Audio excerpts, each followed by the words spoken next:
नमस्कार दोस्तों, आज हम आपको सबसे प्रमुख ज्योतिर्लिंग काशी विश्वनाथ की कथा सुनाएंगे।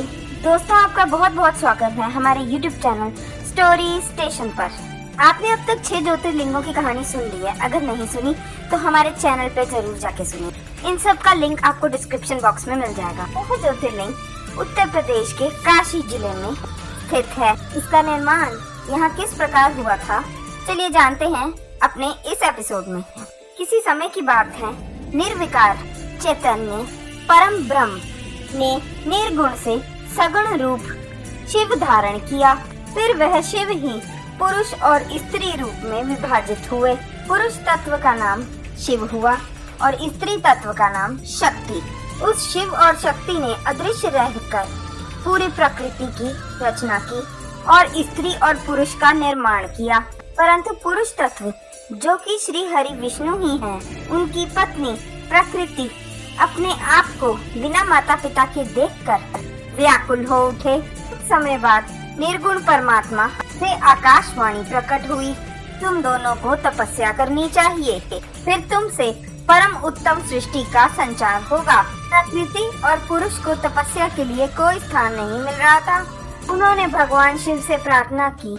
तब निर्गुण भगवान शिव ने 5 कोसी नगर की स्थापना की।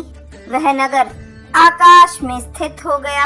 श्री हरि ने कई वर्षों तक सृष्टि की कामना से भगवान शिव का ध्यान किया। इतने परिश्रम के कारण उनके शरीर से श्वेत जल की धाराएं प्रकट हुईं, जिससे सारा शून्य आकाश व्याप्त हो गया, जिसे देख श्री हरि आश्चर्यचकित रह गए। और इस अद्भुत दृश्य को देखकर जब विष्णु जी ने आश्चर्य से सर हिलाया तो उनके कान से एक मणि वहां गई, जिससे उस जगह का नाम मणिकर्णिका पड़ गया। तब इस श्वेत जल में पंचकोशी नगरी डूबने लगी।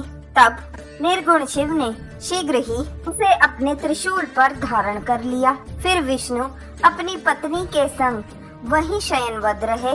उनकी नाभि से भगवान ब्रह्मा का जन्म हुआ। ब्रह्मदेव ने भगवान शिव की आज्ञा से अद्भुत सृष्टि का निर्माण शुरू कर दिया। फिर भगवान शिव ने यह सोचा कि ब्रह्मांड के भीतर कर्म पाश में बंधे हुए प्राणी मुझे कैसे प्राप्त कर सकेंगे, इसलिए पंचकोशी को इस जगत में छोड़ दिया।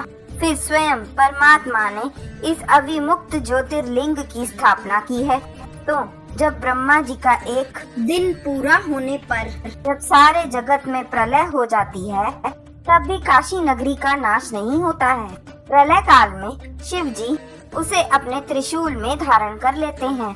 तो इस प्रकार हुआ था विश्वेश्वर ज्योतिर्लिंग का जन्म। तो आपको हमारा ये एपिसोड कैसा लगा, हमें कमेंट्स करके जरूर बताएं और चैनल को करें सब्सक्राइब, लाइक, शेयर और घंटे को दबाना बिल्कुल मत भूलिएगा। धन्यवाद दोस्तों।